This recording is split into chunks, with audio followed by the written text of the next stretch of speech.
दत्तु स्वभावो धम्मो खमादि भावो यदस्यो धम्मो नत्यवं च धम्मो जीवानम रक्षणो धम्मो। आत्मा का जो जानने देखने रूप स्वभाव है वो उसका धर्म है। उत्तम क्षमा आदि जो 10 भाव है वे भी आत्मा के स्वभाव भाव हैं, वे भी धर्म है। सम्यक दर्शन ज्ञान चारित्र की एक रूपता जो रत्नत्रय है वह भी धर्म है। और जो 100 पर के प्रति दया का भाव है वो भी धर्म है। ऐसे धर्म के स्वरूप को समझकर जो भी अपनी धार्मिक क्रियाएं करता है तो वह अपने कल्याण का उपाय स्वयं कर रहा है। ऐसा अपन को जान करके अपनी धार्मिक क्रियाएं करना चाहिए। हमने पिछले दिनों ऐसा अगर विचार करें कि बीज से वृक्ष तक की यात्रा करी है तो ये अतिशयोक्ति न हो। देखो, बीज जमीन में गिरता है, जमीन क्षमा का प्रतीक है, और बीज जमीन में गिर के और गले में तो अंकुर नहीं फूटता। तो वह जो गलना है वो मान कषाय का अभाव है। और फिर बीज में से जो अंकुर फूटा है तो तेरी मेरी दिशा में जावे तो जमीन से ऊपर नहीं उठे। तो सरल होना आवश्यक है।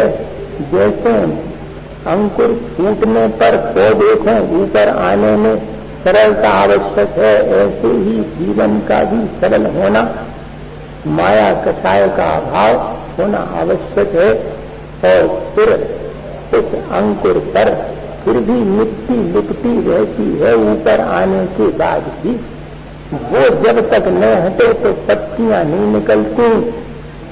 तो उस मिट्टी का हटना अपनी मलिनताओं को हटाकर पवित्रता प्राप्त करने जैसा है।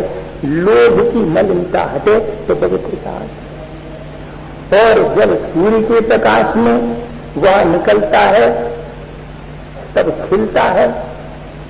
तो ऐसे ही सूर्य का प्रकाश तो सत्य की तरह से है।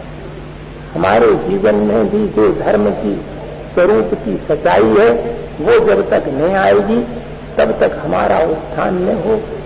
अब फिर पौधा धीरे धीरे बढ़ जावे तो खतरा भी बढ़ता है। कोई जाए आकर के पेड़ रख देवे कि खा जावे तो क्या जरूरी है? चारों तरफ बाड़ी लगाना जरूरी है। जिस अपने स्वरूप को जाना है उसके विपरीत भावों का त्याग करके आत्म नियंत्रण करना, संयमित हो करके जीना, यही तो हमारा स्वभाव है। तो संयम धर्म आ गया। अब संयम के कारण वह पौधा बड़ा हो जाता है। अग्नि बरसे चाहे पानी बरसे चाहे ठंड हो गए सब सहन करता है तो मजबूत हो जाए।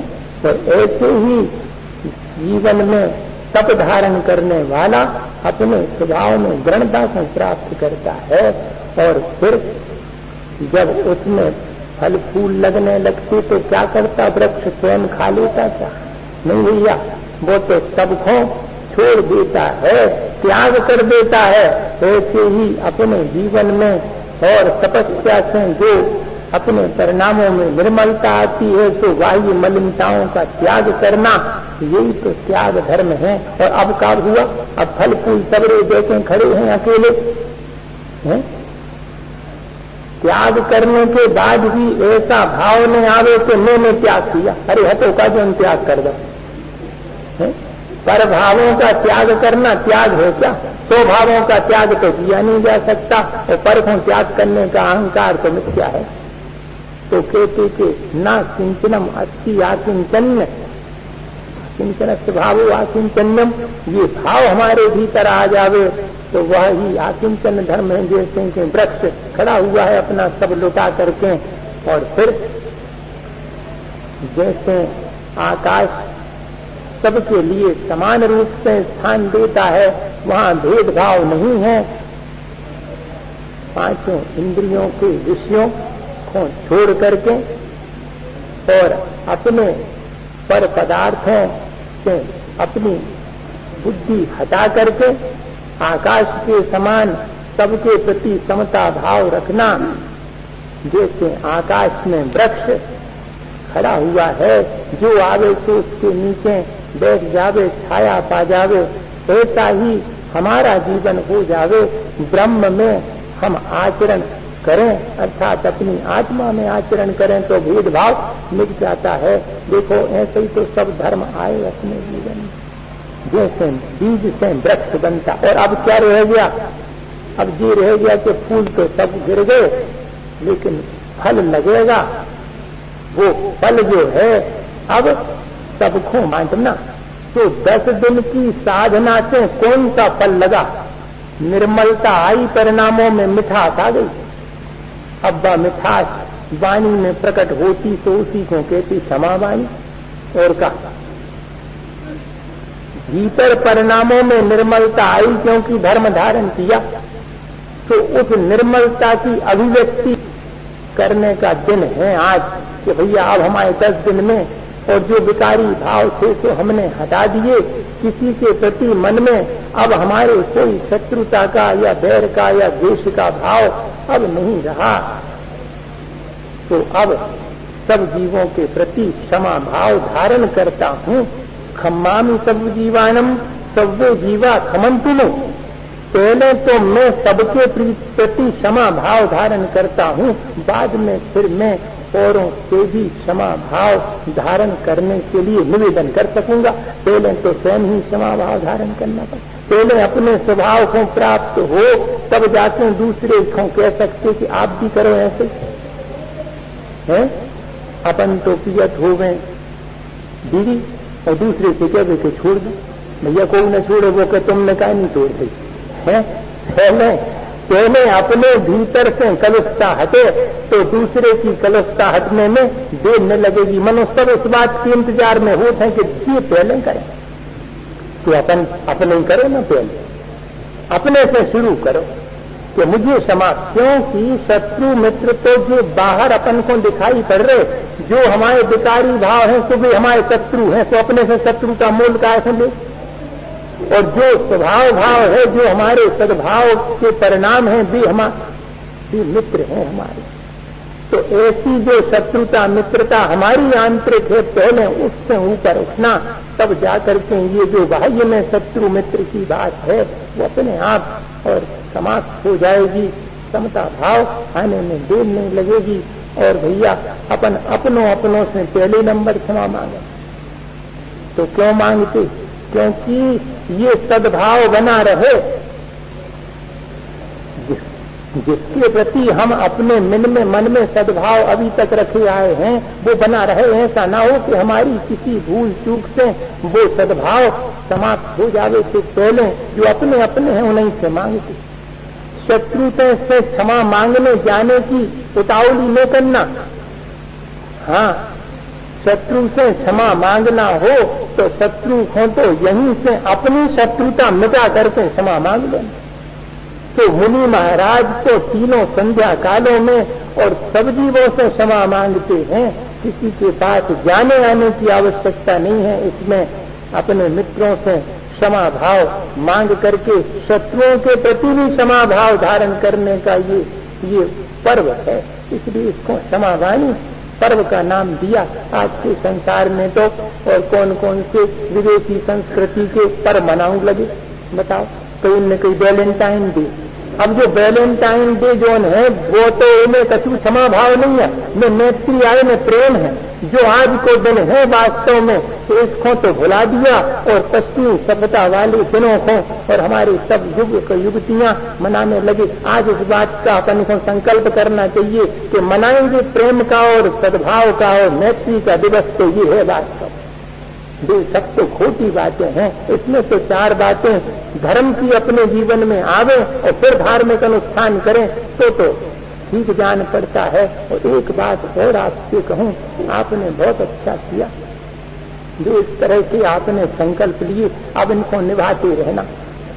और एक संकल्प और ले लो वो रहेगा। बाकी जलूस में खाएंगे पिएंगे नहीं, चप्पल जूता न पहन जो बहुत अच्छे, कैसे भगवान जलूस का है, क्योंकि जलूस भगवान का है, अपनो तपनो तो है नहीं है। और ये झांकी माकी जो है वो हमारी परंपरा नहीं है। इतनी तो कमी है बिजली की देश में, और फूंक रहे अपन इतनी बिजली और जीव हिंसा अलग कर रहे।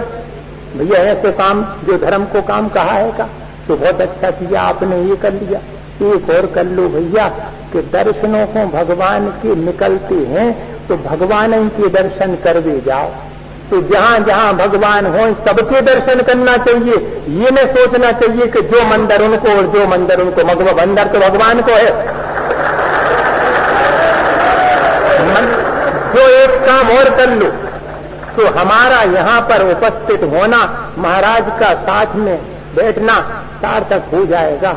ये मंदिर कोनो पंचायत के और कोनो के व्यक्तिगत नहीं, ये भगवान के हैं। ये 9 देवता में से एक देवता है, किसी का भी अभिनय न करना, ऐसा नियम न लेना कि हम इसे तो जी हैं और इसे न जी हैं, उसे की छाड़ी में दबाएं, जो तो देश भाव है। ये भैया ये देश भाव तो छोड़ना है और करना क्या है, क्या रखा है इन बातों में। और कौन रोज रोज सब मंदिरों में जाता है, लेकिन कम से कम ये दुर्भाव तो नहीं रखो, इस दुर्भाव को निकालो। हो गई भूल तो हो गई पहले, अब तो क्षमा भाव सबके प्रति धारण करके सबके प्रति और भगवान के प्रति अपनी श्रद्धा भक्ति व्यक्त करने में कभी भी कमी नहीं करना चाहिए।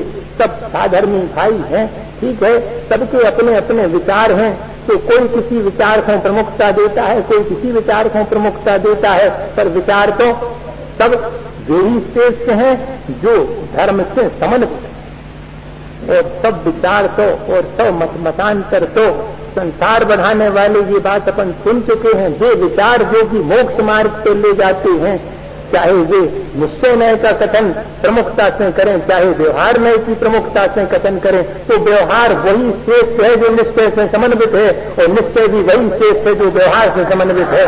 बाकी सब चीजें तो, बाकी सब में कोई धर्म नहीं है, और वास्तव में तो निश्चय में धर्म नहीं है और व्यवहार में नहीं है। नय पक्का तिखन तो नय के पक्षपात से जो ऊपर हो गया है वो धर्म को जानता है, वो धर्म के स्वरूप को धारण करता है। ये वास्तविक बात है, तो अपन को इस बात का ध्यान रख करके करना चाहिए। और अंत में जो है मुझे आपसे एक बात कहनी थी, वो ये है कि अपन लोग जो है दूसरे की, माने अपन से कभी गलती हो जावे तो दूसरे से तो चाहत कि वो क्षमा कर दे, को नहीं चाहे, तो ऐसे ही भैया दूसरे की हो जावे तो अपन आगे बढ़ के क्षमा करो ना। अपन जब ये चाहते कि हमारी गलती हो जावे तो भैया तुम क्षमा कर दो, ये तो बहुत अच्छी बात है। ऐसे ही जब दूसरे की गलती हो जावे और वो क्षमा याचना करे तो पैर रूप से उसको क्षमा दान देना चाहिए और उसके प्रति अपनी कलुषता का भाव हटा देना चाहिए। राजेंद्र प्रसाद राष्ट्रपति थे और नेहरू जी प्रधानमंत्री थे। अब राष्ट्रपति को पहले सभा में नहीं पहुंचता, प्रधानमंत्री पहले पहुंचता, लेकिन नेहरू जी जो है 1 मिनट लेट पहुंचे सभा में, संसद में, और राष्ट्रपति पहले पहुंच गए।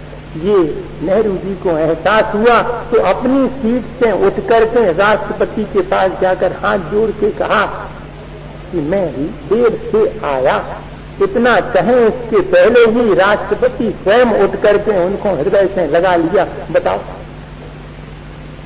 दूसरे किसी से गलती हो गए तो उसके लिए फॉरगिव एंड फॉरगेट, कोई गलती करे तो हम उससे और भाव से क्षमा करें, तब तो हम स्वयं से गलती होगी तब दूसरे से क्षमा करने के लिए निवेदन कर सकेंगे। आज ऐसा परस्पर में अपन को एक दूसरे के प्रति क्षमा भाव धारण करना चाहिए।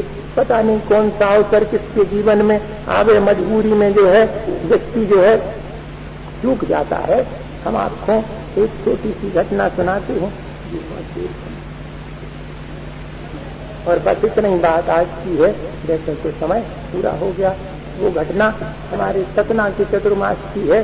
2 भैया थे, छोटे भैया बड़े भैया, तो 2 जनों के बीच में बोलचाल बंद हो जाता। अब बड़े भैया हमारे साथ में रोज आहारों को जाते थे, उनके यहाँ भी चौका लगा और उनने आहार दी और सबके यहाँ पर जाते थे देने के लिए। अच्छी बात है। अब ऐसा हुआ कि छोटे भैया का भी चौका लगो।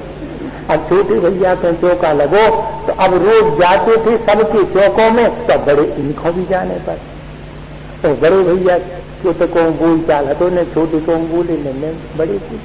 अब बड़ी असमंजस में है, पर मन में विचार आया, क्योंकि परिणाम निर्मल हो गए तो जाकर के ठीक ठीक विचार आता है। मन में विचार आया कि हम तो कौन उनके घर जा रहे, हम तो महाराज के आहारों को जा रहे। तो बड़े भाई जो है जब छोटे भाई के में पड़ गया तो आहार के लिए गया, तो वो भी मेरे पीछे पीछे ऊपर चले गए। और छोटे भाई विचार कर रहे थे कि देखो रोज तो सबके घरों में जाते हैं, देखें हमारे से महाराज के संगे आउट के नहीं आते। और ये ऊपर जैसे ही चढ़े तो छोटे भाई गदगद हो करके बड़े भाई के चरणों में गिर गए। आहार दान के पहले ही दोनों ने मेल मिलाप बाहर ही कर लिया, जैसे ही ऊपर प्रवेश किया, और फिर बड़े गदगद हो करके दोनों ने आहार दान दिया। भाई सार्थकता हो गई।